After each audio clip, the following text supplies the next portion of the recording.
RSS ಪಥಸಂಚಲನ ವಿಚಾರದಲ್ಲಿ ಸರ್ಕಾರಕ್ಕೆ ಹಿನ್ನಡೆಯಾಗಿದೆ. ರಾಜ್ಯ ಸರ್ಕಾರದ ಆದೇಶಕ್ಕೆ ಮಧ್ಯಂತರ ತಡೆಯನ್ನ ನೀಡಿದೆ ಹೈಕೋರ್ಟ್. ಎಕ್ಸ್ಪೆಕ್ಟೆಡ್ ಇದು. ನ್ಯಾಯಮೂರ್ತಿಗಳಾದ ಎಂ ನಾಗಪ್ರಸನ್ನ ಅವರಿದ್ದ ಹೈಕೋರ್ಟ್ ಪೀಠ ಆದೇಶವನ್ನ ಹೊರಡಿಸಿದೆ. ಪಥಸಂಚಲನ ನಿರ್ಬಂಧಿಸುವುದಕ್ಕೆ ಮುಂದಾಗಿದ್ದಂತಹ ರಾಜ್ಯ ಸರ್ಕಾರಕ್ಕೆ ಇದೀಗ ಒಂದು ಕಡೆ ಹಿನ್ನಡೆಯಾಗಿದೆ. ಪಥಸಂಚಲನ ನಿರ್ಬಂಧಿಸೋದಕ್ಕೆ ರಾಜ್ಯ ಸರ್ಕಾರ ಮುಂದಾಗಿತ್ತು. ಆದರೆ ಅದಕ್ಕೆ ಹೈಕೋರ್ಟ್ ಮಧ್ಯಂತರ ತಡೆಯನ್ನ ನೀಡಿದೆ. ಈ ಒಂದು ಆರ್ಎಸ್ಎಸ್ ಇದೆಯಲ್ಲ, ಈ ಆರ್ಎಸ್ಎಸ್ ಬೆಳೆದು ದೊಡ್ಡ ಹೆಮ್ಮರವಾಗಿದೆ. ಸೊ ಅದಕ್ಕೆ ಅಡ್ಡಿ ಮಾಡೋದಕ್ಕೆ ಅಥವಾ ಮತ್ತೊಂದು ಮಗದೊಂದು ಒಂದು ವಿಚಾರವನ್ನು ಮುನ್ನೆಲೆಗೆ ತೆಗೆದುಕೊಂಡು ಬಂದು ಅದಕ್ಕೆ ಬ್ರೇಕ್ ಹಾಕುವಂತಹ ಕೆಲಸಕ್ಕೆ ರಾಜ್ಯ ಸರ್ಕಾರ ಮುಂದಾಗಿತ್ತು. ಬಟ್ ಆದರೆ ರಾಜ್ಯ ಸರ್ಕಾರಕ್ಕೆ ಹಿನ್ನಡೆಯಾಗಿದೆ. ಪಥಸಂಚಲನ ನಿರ್ಬಂಧಿಸಬೇಕು ಅಂತ ಹೇಳಿ ಪತ್ರವನ್ನ ಕೂಡ ಬರೆಯಲಾಗಿತ್ತು. ನವೆಂಬರ್ 17ಕ್ಕೆ ವಿಚಾರಣೆಯನ್ನ ಮುಂದೂಡಿದೆ ಧಾರವಾಡ ಹೈಕೋರ್ಟ್.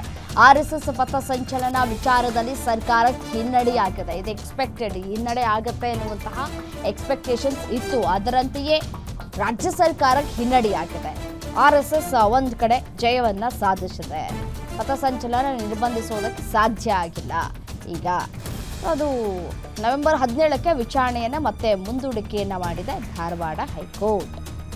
ಸೊ ಹಾಗಾಗಿ ಇದೀಗ ಪಥಸಂಚಲನ ಮಾಡುವುದಕ್ಕೆ ಎಲ್ಲ ರೀತಿಯಾದಂತಹ ತಯಾರಿಗಳನ್ನು ಮತ್ತೆ ಆರ್ಎಸ್ಎಸ್ ಮಾಡಿಕೊಳ್ಳುವಂತಹ ಸಾಧ್ಯತೆಗಳು ಕೂಡ ಇದೆ. ಏನಾಗುತ್ತೆ, ಏನು ಹೋಗುತ್ತೆ ಅಂತ ಹೇಳಿ ಒಂದಷ್ಟು ನಿರೀಕ್ಷೆಗಳನ್ನು ಕೂಡ ಇಟ್ಕೊಳ್ಳಲಾಗಿತ್ತು. ಬಟ್ ಆದರೆ ಗತಾಯವಾಗಿ ಆರ್ಎಸ್ಎಸ್ಗೆ ಕಡಿವಾಣ ಹಾಕಬೇಕು, ಬ್ಯಾನ್ ಮಾಡಬೇಕು ಅನ್ನುವಂತಹ ನಿಟ್ಟಿನಲ್ಲಿ ಒಂದಷ್ಟು ತಯಾರಿಗಳನ್ನು ಕೂಡ ಮಾಡಿಕೊಳ್ಳಲಾಗಿತ್ತು. ಪ್ರಿಯಾಂಕ್ ಖರ್ಗೆ ಅವರು ಕೂಡ ಪತ್ರವನ್ನು ಬರೆದಿದ್ದು ರಾಜ್ಯ ಸರ್ಕಾರಕ್ಕೆ ಸರ್ಕಾರಿ ಜಾಗದಲ್ಲಿ ಈ ರೀತಿಯಾಗಿ ಪಥಸಂಚಲನವನ್ನು ಮಾಡಬೇಕು ಅಂತಂದರೆ ಯಾವುದೇ ಒಂದು ಸಂಘಟನೆ ಆದರೂ ಸರಿಗೆ ಮೊದಲಿಗೆ ಪರ್ಮಿಷನನ್ನು ತೆಗೆದುಕೊಳ್ಬೇಕು ಅಂತ ಹೇಳಿ ಪತ್ರವನ್ನು ಬರೆದಿದ್ರು. ಅದಕ್ಕೆ ಸಿಎಂ ಸಿದ್ದರಾಮಯ್ಯನವರು ಕೂಡ ಅಂತ ಹೇಳಿ ಸಮ್ಮತಿಯನ್ನು ಸೂಚಿಸಿದ್ರು. ಬಟ್ ಆದರೆ ಇದೀಗ ಆರ್ಎಸ್ಎಸ್ ಪಥಸಂಚಲನ ವಿಚಾರಕ್ಕೆ ಸಂಬಂಧಪಟ್ಟಂತೆ ಮಧ್ಯಂತರ ತಡೆಯನ್ನು ನೀಡಿದೆ ಹೈಕೋರ್ಟ್. ಇನ್ನು ಇದೇ ವಿಚಾರಕ್ಕೆ ಸಂಬಂಧಪಟ್ಟಂತೆ ಮತ್ತಷ್ಟು ಡೀಟೇಲ್ಸ್ ಕೊಡ್ತಾ ಹೋಗ್ತಾರೆ SK. Manjunath, crime bureau head ದೂರವಾಣಿ ಸಂಪರ್ಕದಲ್ಲಿದ್ದಾರೆ. ಮಂಜುನಾಥ್, ಇದು ಎಕ್ಸ್ಪೆಕ್ಟೆಡ್, ನಿರೀಕ್ಷೆ ಇತ್ತು ರಾಜ್ಯ ಸರ್ಕಾರಕ್ಕೆ ಹಿನ್ನಡೆ ಆಗತ್ತೆ ಅಂತ ಹೇಳಿ. ಯಾಕೆಂತಂದ್ರೆ ಆರ್ಎಸ್ಎಸ್ ಅನ್ನೋದು ಬೆಳೆದು ದೊಡ್ಡ ಹೆಮ್ಮರವಾಗಿದೆ. ಸೊ ಈ ಹಿಂದೆಯಿಂದಲೂ ಕೂಡ ಆರ್ಎಸ್ಎಸ್ ಪಥಸಂಚಲನ ಮಾಡುವಂತಹ ಸಂದರ್ಭದಲ್ಲಿ ಯಾವುದೇ ಅಹಿತಕರ ಘಟನೆಗಳು ನಡೆದಿಲ್ಲ. ಇದೊಂದು ಪ್ಲಸ್ ಪಾಯಿಂಟ್ ಆಯಿತು ಸಂಘಟನೆಗೆ ಅಂತ ಕಾಣಿಸ್ತಾ ಇದೆ. ಸೊ ಇದೀಗ ನ್ಯಾಯಮೂರ್ತಿಗಳಾಗಿರುವಂತಹ ಎಂ ನಾಗಪ್ರಸನ್ನ ಅವರು ಇದ್ದಂತಹ ಈ ಒಂದು ಕೋರ್ಟ್ ಮಹತ್ವದ ಆದೇಶವನ್ನ ಹೊರಡಿಸಿದೆ. ಸೊ ಡೀಟೇಲ್ಸ್ ಕೊಡ್ತಾ ಹೋಗೋದಾದ್ರೆ ಈ ವಿಚಾರಕ್ಕೆ ಸಂಬಂಧಪಟ್ಟಂತೆ. ರಮ್ಯಾ, ಇಲ್ಲಿ ಆರ್ಎಸ್ಎಸ್ ಪಥಸಂಚಲನ ಜೊತೆಗೆ ಬೇರೆ ಬೇರೆ ಖಾಸಗಿ ಸಂಘಟನೆಗಳು ಏನು ಶಾಲಾ ಕಾಲೇಜುಗಳ ಮೈದಾನದಲ್ಲಿ ತಮ್ಮ ಕಾರ್ಯಚಟುವಟಿಕೆಗಳನ್ನ ನಡೆಸಬೇಕಾದಾಗ ಅಲ್ಲಿನ ಸ್ಥಳೀಯ ಅಧಿಕಾರಿಗಳ ಒಂದು ಅನುಮತಿಯನ್ನ ಪಡೆದುಕೊಳ್ಬೇಕು ಅನ್ನೋದು ಕಡ್ಡಾಯ ಮಾಡಿ ಏನು ಸರ್ಕಾರ ಆದೇಶವನ್ನು ಹೊರಡಿಸಿತ್ತು.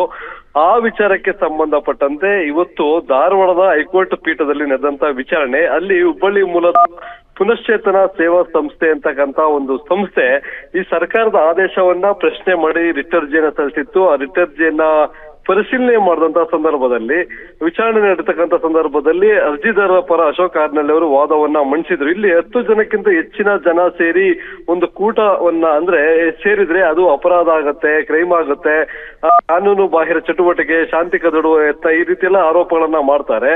ಆದ್ರೆ ಶಾಲಾ ಕಾಲೇಜು ಆವರಣಗಳಲ್ಲಿ ಒಂದಷ್ಟು ಜನ ಸಂಜೆ ಸಮಯದಲ್ಲಿರ್ಬೋದು ಅಥವಾ ಶನಿವಾರ ಭಾನುವಾರ ವೀಕೆಂಡ್ ಇದ್ದಂತ ಸಂದರ್ಭದಲ್ಲಿ ನಗೆಕೂಟಗಳನ್ನ ಸಹ ಏರ್ಪಾಡು ಮಾಡಲಾಗುತ್ತೆ. ಅಂತಹದ್ದು ಕೂಟಗಳನ್ನು ಅಪರಾಧ ಅಂತಕ್ಕಂಥದ್ದು ಅಥವಾ ಏನು ಶಾಂತಿ ಕದಡುವಂತ ಕೃತ್ಯ, ಈ ರೀತಿಯಾದಂತ ಆರೋಪಗಳನ್ನು ಮಾಡೋದು ಸೂಕ್ತ ಅಲ್ಲ ಅಂತಕ್ಕಂಥ ಒಂದು ವಾದವನ್ನ ಮಂಡಿಸ್ತಾರೆ. ಈ ಸಂದರ್ಭದಲ್ಲಿ ಪ್ರತಿವಾದ ಮಾಡೋದಕ್ಕೆ ಸರ್ಕಾರಿ ಪರ ವಕೀಲರು ಒಂದು ದಿನದ ಗಡುವನ್ನ ಸಹ ಕೊಡ್ತಾರೆ. ಆದ್ರೆ ಇಲ್ಲಿ ವಿಚಾರಣೆ ನಡೆದಂತ ಹೈಕೋರ್ಟ್ ನ ನ್ಯಾಯಪೀಠ ಆ ಗಡುವನ್ನ ತಿರಸ್ಕರಿಸಿ ಏನು ಸರ್ಕಾರದ ಆದೇಶ ಏನಿತ್ತು ಆ ಆದೇಶಕ್ಕೆ ಸಂಬಂಧಪಟ್ಟಂತೆ ಮಧ್ಯಂತರ ತಡೆ ಆಜ್ಞೆಯನ್ನ ನೀಡಿ ಆದೇಶ ಹೊರಡಿಸಿದೆ.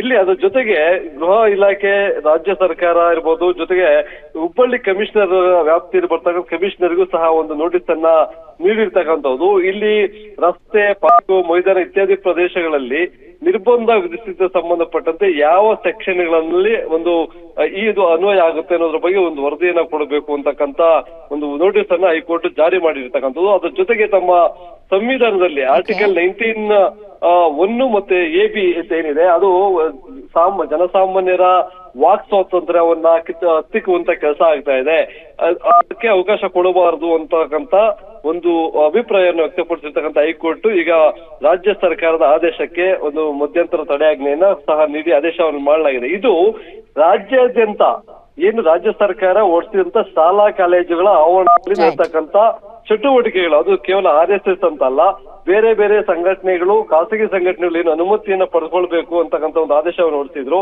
ಅದಕ್ಕೆ ಅನ್ವಯ ಆಗುತ್ತೆ. ಆದ್ರೆ ಚಿತ್ತಾಪುರದಲ್ಲಿ RSS ಪಥಸಂಚಲನ ಏನಿತ್ತು ಅದಕ್ಕೆ ಸಂಬಂಧಪಟ್ಟಂತೆ ಇಲ್ಲಿವರೆಗೂ ಯಾವುದೇ ರೀತಿಯಾದ ಆದೇಶವನ್ನು ಹೊರಡಿಸಿಲ್ಲ. ಆ ಪ್ರಕರಣವೇ ಬೇರೆ, ಈ ಪ್ರಕರಣವೇ ಬೇರೆ. ಇದು ರಾಜ್ಯ ಸರ್ಕಾರ ಏನು ಮೊದಲಿಗೆ ಅಕ್ಟೋಬರ್ 18ನೇ ತಾರೀಕು ಖಾಸಗಿ ಸಂಘ ಸಂಸ್ಥೆಗಳು ಅಥವಾ ಸಂಘಟನೆಗಳು ಶಾಲಾ ಕಾಲೇಜು ಅಂದ್ರೆ ಸರ್ಕಾರಿ ಶಾಲಾ ಕಾಲೇಜು ಮೈದಾನಗಳಲ್ಲಿ ನಡೀತಕ್ಕಂಥ ಚಟುವಟಿಕೆಗಳಿಗೆ ಅನುಮತಿ ಪಡೆಯಬೇಕು ಅಂತಕ್ಕಂಥ. ಆದ್ರೆ ಚಿತ್ತಾಪುರದ್ದು ಇವತ್ತು ಒಂದು ಶಾಂತಿ ಸಭೆಯನ್ನ ಕರೆದಿದ್ದಾರೆ. ಆ ಪ್ರಕರಣ ವರದಿ ನೀಡಿದಂತ ಬಳಿಕ ಏನು ವಿಚಾರಣೆ 30ನೇ ತಾರೀಕಿದೆ ಮಾಹಿತಿಗಾಗಿ